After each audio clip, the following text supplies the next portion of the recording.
శ్రీవారి కారం, శ్రీవారిని ప్రేమించే వారి కోసం. శ్రీవారి spices, chilli, turmeric, coriander powder.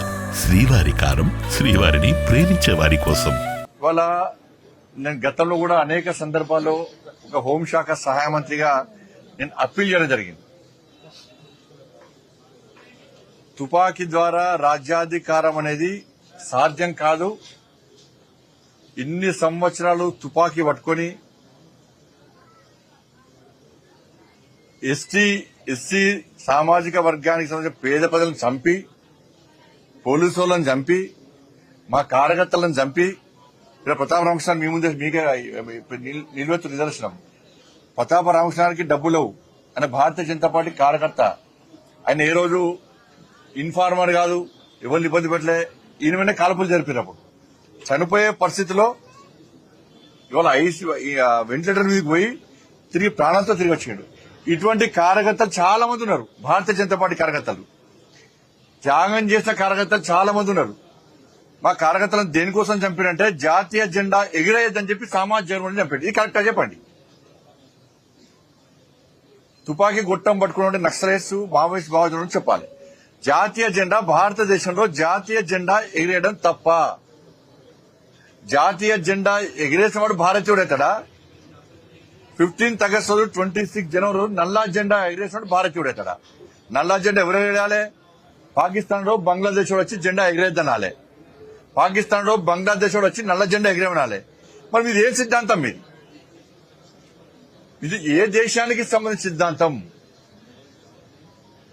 కాబట్టి పోలీసులను చంపుతారు, మా కార్యకర్తలను చంపుతారు, అనేక మంది రాజకీయ నాయకులను చంపుతారు, ట్రైబల్ సంబంధించి పేద ప్రజలను చంపుతారు. దీని ద్వారా మీరు సాధించింది ఏంది? మీరు బుల్లెట్ నమ్ముకున్నారు, మీరు ఏం సాధించలే.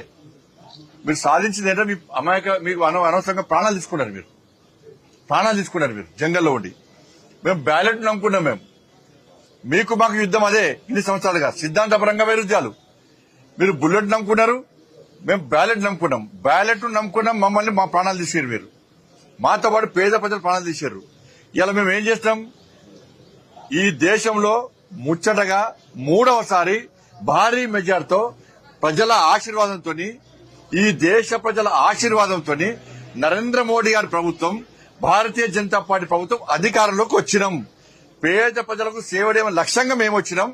పేద ప్రజలకు సేవ చేస్తున్నాం కాబట్టి 3వసారి మేము వచ్చినాం. మీరు తుపాకీ గొట్టాన్ని నమ్ముకున్నారు, డ్యూటీ చేసే పోలీసు వాళ్ళని చంపారు, సమాజాన్ని రక్షించే పోలీసులను చంపారు, ఎస్సీ సామాజిక వర్గాన్ని పేదలను చంపారు.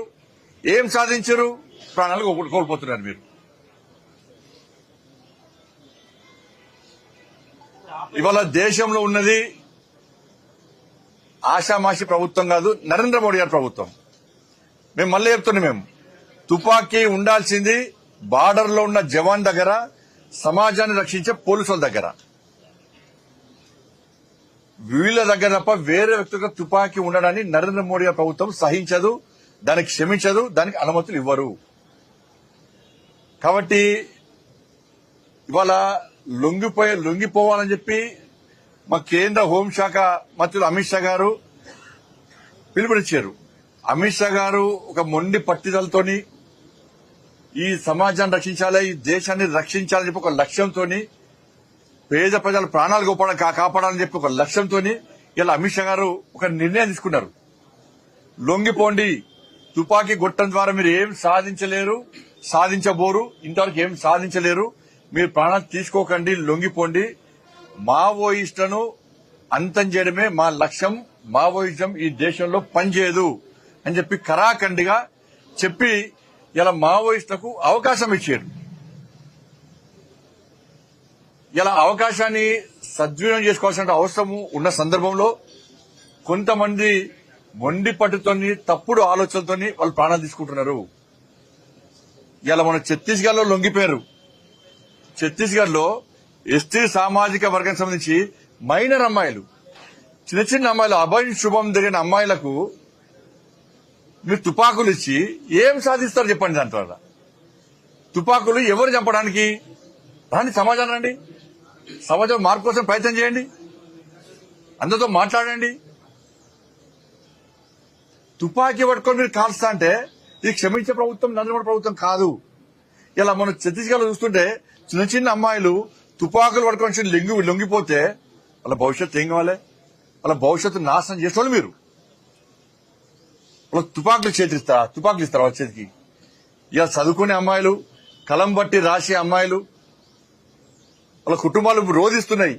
మా అమ్మాయిలకు మాయమాటలు చెప్పి తుపాకులు చేతికిస్తే మా అమ్మాయి ప్రాణాలు కోల్పోతే దాని బాధ్యత ఎవరు సార్? మా కుటుంబాన్ని ఎవరు సాధాలి సార్ అని చెప్పి ఆ పేద కుటుంబాలు ఇలా ఈ మావోయిస్టులను ప్రశ్నిస్తున్నాయి, మావోయిస్టు నాయకులను ప్రశ్నిస్తున్నారు. ఇవాళ చిన్న చిన్న అమ్మాయిలు పాపం వాళ్ళు తిండి లేక జంగల్ పట్టుకొని తిరుగుతున్నారు. తిండి తిప్పలేక జంగల్లో తిరుగుతున్నారు. పాపం ఎవరు సిద్ధాంతం అంటున్నారు. లొంగిపోయిన వాళ్ళని బదనాం చేస్తున్నారు. లొంగిపోయినటువంటి మావోయిస్టు నేతలను కూడా వాస్తవాలు గ్రహించారు.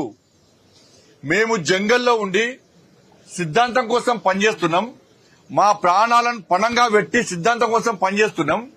అనేక మంది ఇవాళ ఎన్కౌంటర్లో చనిపోతున్నారు. మా అన్ని పేద కుటుంబాలు, మా కుటుంబాలను దూరం పెట్టాం. మా కుటుంబాలను దూరం పెట్టి మేము సిద్ధాంతం కోసం పనిచేస్తున్నాం. ఇవాళ లాస్ట్ కు లొంగిపోయే పరిస్థితికి వచ్చిందంటే ఆలోచించండి. ఇలా మీ సిద్ధాంతం ప్రజలు నమ్మతలేరు. ఇవాళ మళ్లీ అప్పీల్ చేస్తున్నా, అందరు లొంగిపోండి. ఇంకా 4 నెలలు మాత్రమే మీకు సమయం ఉంది. 4 నెలలు మాత్రమే సమయం ఉంది. అమిత్ షా గారి యొక్క లక్ష్యం 2026 మార్చ్ మావోయిస్టులను అంతం చేయడమే లక్ష్యం. అమిత్ షా గారు ఒక మాట అంటే మాట నిలబెట్టుకునేటువంటి వ్యక్తి. మీకు అవకాశం ఇంకా 4 నెలలు ఉంది. ఇవాళ హిడ్మా ఇవాళ పెద్ద నాయకుడు, మావోయిస్ట్ సంబంధించి జాతీయ స్థాయి నాయకుడు ఏం సాధించాడు చెప్పాలి? ఏం సాధించిండు? ఇవాళ నువ్వు చనిపోతే ఆయన చనిపోయిన, భార్య చనిపోయా. ఇలా అర్బన్ నక్సల్స్ మాయలో పడి జంగల్లో ఉన్న నక్సలైట్స్ మీరు మోసపోకండి, మీ ప్రాణాలు తీసుకోకండి. అర్బన్ నక్సల్స్ అనే వ్యక్తులు ఏసీ రూమ్ లో ఉంటారు. వాళ్ళ కుటుంబాలు మంచిగా ఉంటాయి. అర్బన్ నక్సల్స్ కుటుంబాలు మంచిగా ఉంటాయి. ఏ ప్రభుత్వం వస్తే ఆ ప్రభుత్వాన్ని కొమ్ము కాసి పైరవలు చేసుకుంటారు. వాళ్ళు మావోయిస్టు సిద్ధాంతాల గురించి వాళ్ళు మాట్లాడతలేరు. వాళ్ళకి ఏ ప్రభుత్వం వస్తే ఆ ప్రభుత్వాన్ని కొమ్ము కాస్తారు. ఆస్తులు సంపాదించుకుంటారు. వాళ్ళు పైరవలు చేస్తున్నారు. వాళ్ళు ఏసీ రూమ్ లో ఉంటున్నారు, కార్లలో తిరుగుతున్నారు. మరి మీరు జంగల్ తిరుగుతా మీకు ఏమొచ్చింది? ప్రాణాలు కోల్పోతున్నారు. దేనికోసం పనిచేస్తున్నారు మీరు ఇవాళ? మరి అర్బన్ నక్సల్స్ మాట విని మీరు మోసపోకండి. వాళ్ళు చెప్పేది ఒకటి, చేసేది ఒకటి. కానీ ఇప్పటికైనా నేను మళ్లీ అప్పీల్ చేస్తున్నా, ఎవరైతే అండర్ గ్రౌండ్ లో ఉన్నారో వాళ్ళందరూ కూడా వాస్తవాలను గ్రహించండి. మీ సిద్ధాంతాన్ని ప్రజలు నమ్మలేరు. అనవసరంగా మీ ప్రాణాలు తీసుకోకండి. మంచి ఆలోచనతో సమాజంలోకి రండి. మంచి ఆలోచన సమాజంలో సేవ చేసే ప్రయత్నం చేయండి. మీకు అండగా ప్రభుత్వాలు ఉన్నాయి. కేంద్ర ప్రభుత్వం మీకు సహకరిస్తుంది. అర్బన్ నక్సల్స్ మాట నమ్మకండి. వాళ్ళ యొక్క వ్యవహార శైలి, వాళ్ళ యొక్క ఆలోచనను, వాస్తవాలను గ్రహించండి. వాళ్ళ మోసపూరితమైన మాటలు, వాళ్ళ మాటలు నమ్మి మీ ప్రాణాలు తీసుకోవద్దని చెప్పి నేను ఇవాళ అందరికీ అప్పీల్ చేస్తున్నా. ఇలా ఎన్కౌంటర్ గ్రహించి మీరు రండి. ఇంకా 4 నెలల సమయం ఉందని కూడా మీకు విజ్ఞప్తి చేస్తాం. ఆపరేషన్ టగార్ పేరుతోటి కొన్ని వందల మంది మావోయిస్టుల పైన ఎన్కౌంటర్ జరిగింది. ఈ దాడులను కూర్చొని చర్చించుకుందాం శాంతియుతంగా అని చెప్పి అటు మావోయిస్ట్ పార్టీకి సంబంధించిన కొన్ని శాంతియుతంగా చర్చించుకుందాం అని చెప్పారు. ఆ చర్చలకు బీజేపీ ఎందుకు ఒప్పుకోవడం? తుపాకీ చేతిలో పట్టి చర్చలకు ఒప్పుకుంటారా? నువ్వు తుపాకీ ముందు పెట్టి చంపుతా అంటే చర్చలకు ఒప్పుకుంటావా? దేని గురించి చర్చలు దేని గురించి? తుపాకీ చేతుల గురించి చర్చలు జరిపే ప్రభుత్వం అది కాదు. ఇవాళ మొన్న లొంగిపోయారు, చాలా పెద్ద పెద్ద నాయకులు లొంగిపోయారు. వాళ్లకు ఎక్కడైనా ఇబ్బంది కలిగించినమా? వాళ్లతోనే సంబంధిత అధికారులు, కేంద్ర ప్రభుత్వం వారితో చర్చలు జరుపుతూనే ఉన్నది. మీ ఆలోచన ఏంది? మీ సిద్ధాంతం ఏంది? మీరు ప్రజలకు ఏం చేయాలనుకున్నారు? అది చేద్దాం, అది చేయడానికి సహకరిస్తామని చెప్పి వాళ్ళందరికీ సహకరిస్తున్నామా లేదా? కాబట్టి మీరు ఒక చేతిలో తుపాకీ పట్టుకొని పోలీసులను చంపుతాము, అమాయక ప్రజలను చంపుతాము అని చెప్పి అనుకుంటూ ఉంటే చర్చ ఎట్లా చెప్తాం మేము? నేను మళ్ళీ చెప్తున్నా, బుల్లెట్ నమ్ముకొని మీరు ప్రాణం తీసుకుంటున్నారు, మీరు ఏం కాలే మీతోని. బ్యాలెట్ నమ్ముకొని ఇవాళ మేము అధికారంలోకి వచ్చినాం. బుల్లెట్ ఏం సాధించలేదు. ఆపరేషన్ కగారు కూడా వాళ్ళ ఎంతమంది ఆడ ట్రైబల్ సంబంధించి పేద ప్రజలు చంపినా లేదా? ఎంతమంది పేద ప్రజలు చంపారు మీరు? చర్చ జరిపేది ఎవరు? అర్బన్ నక్సల్స్ అంటున్నారు. అర్బన్ నక్సల్స్ ఏం చేస్తున్నారు ఇవాళ? ఒక అర్బన్ నక్సల్స్ కుటుంబ చరిత్ర చూడండి. వాళ్ళ మాయమంటలు నమ్మి పాపం జంగల్లో పేదలు పేద చిన్న చిన్న పిల్లలు, మీరు ఆ వీడియో చూడండి. పేద పిల్లలు వాళ్ళకి ఏం అమాయక పిల్లలను పట్టుకొని వాళ్ళకి లేనిపోయి నూరు శిబిరం పట్టణాలల్లో జల్సాలు చేస్తారు మీ కుటుంబ సభ్యులతోని. వాళ్ళకి చచ్చిపోవాలనా? వాళ్ళు పేదలు చచ్చిపోవాలా జంగల్లో? మీరు బ్రహ్మాండంగా ఉంటారు మీ కుటుంబాలతోని, అన్ని చేసుకుంటారు మీ కుటుంబాలతోని.